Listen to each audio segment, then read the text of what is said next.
Hello students, तो मैं आज आपको बताने वाला हूँ सिटिंग टाइम मैनेजमेंट के बारे में। बहुत से बच्चे मुझसे पूछते हैं सर हम कितनी देर बैठ के पढ़े या कितना कितना टाइम लगातार हम पढ़े तो हमारी पढ़ाई सही जाएगी। देखो, सबसे पहले मैं आपको बता दूं, टाइम से इंपॉर्टेंट है जितना आप पढ़ते हो वो आपको याद हो रहा है कि नहीं हो रहा। अगर आप 3 घंटे लगातार बैठ के पढ़ते हैं या फिर 2 घंटे आप लगातार बैठ के पढ़ते हैं और अगर वो आपको याद नहीं हो रहा तो वेस्ट है वो। इससे अच्छा आप 30 मिनट लगातार बैठ के पढ़ लो, लेकिन अगर आप उसको याद कर पा रहे हो, याद रख पा रहे हो तो वो सुपर्ब है, वो चलेगा। तो सबसे इंपॉर्टेंट चीज है आपका कॉन्सेंट्रेशन पावर कितना है। हर बच्चे का कॉन्सेंट्रेशन पावर अलग अलग होता है, उसी के अकॉर्डिंग उसका सिटिंग पावर होता है। कोई बच्चा 1 घंटे तक कॉन्सेंट्रेशन रख सकता है बुक्स में, तो वो लगातार 1 घंटे तक बैठ के पढ़ सकता है। किन्हीं बच्चों का कॉन्सेंट्रेशन पावर वीक होता है, वो 20 मिनट बाद उनका ध्यान हट जाता है, तो वो सिटिंग पावर उनकी कम रहेगी। ऐसे में करना क्या है, आपको अपना कॉन्सेंट्रेशन पावर बढ़ाना है। अगर कॉन्सेंट्रेशन पावर बढ़ा लिया तो आप अपना सिटिंग पावर को इंप्रूव कर सकते हैं। लेकिन मैं बोलता हूँ 30 मिनट भी अगर आपने पढ़ा है लगातार बैठ के और उसको रिकॉल किया, आपने उसको याद किया है, अपने माइंड को सेटिस्फाई करवाया कि हाँ जो भी आपने पढ़ा है वो आपको याद है, तो वो 30 मिनट भी सफिशियंट है, कोई दिक्कत नहीं। 30 मिनट आपने पढ़ लिया, उसके बाद 10 मिनट का ब्रेक ले लिया। ब्रेक के बाद आप ब्रेक में आप रिकॉल करो चीजों को। रिकॉल के बाद आप आराम से फिर दोबारा बैठ जाओ। 30 मिनट तक तो आपका फोकस बना ही रहेगा। ऐसे करके आप 4 से 5 सीटिंग ले लो। लगातार 4 या 5 घंटे पढ़ने की जरूरत कहां पड़ रही है। आप इस चीज को इतना इफेक्टिव बना सकते हैं रिकॉल करके या फिर हर चीज को अपने माइंड में याद करके कि आपने जो पढ़ा वो आपको याद है या नहीं। आप जितनी भी देर पढ़ेंगे वो सफिशियंट है।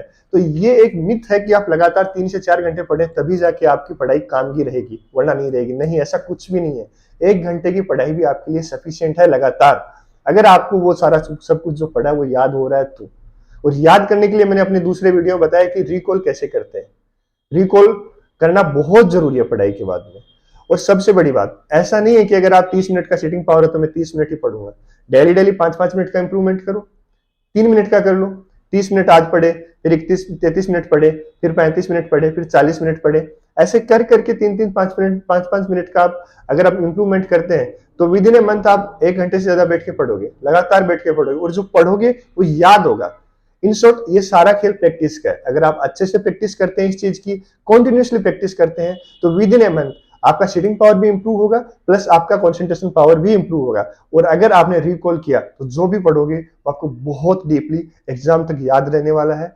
इसमें कोई डाउट नहीं है। ब्रेन तंत्र के जितने भी बच्चे हैं सब इसी प्रोसीजर को फॉलो करते हैं और सब बच्चों में डे बाय डे इंप्रूवमेंट होता है। तो आप इस चीज के बारे में सोचकर बिल्कुल मत टेंशन लो कि मैं कितनी देर पढ़ूंगा तो मेरी पढ़ाई सही रहेगी, या फिर मैं कम पढ़ पा रहा हूँ। कोई दिक्कत नहीं, कम पढ़ रहे हो तो उसको इंप्रूव करो। अगर 1 घंटे का आपका कैपेसिटी पावर है सिटिंग का तो बहुत है।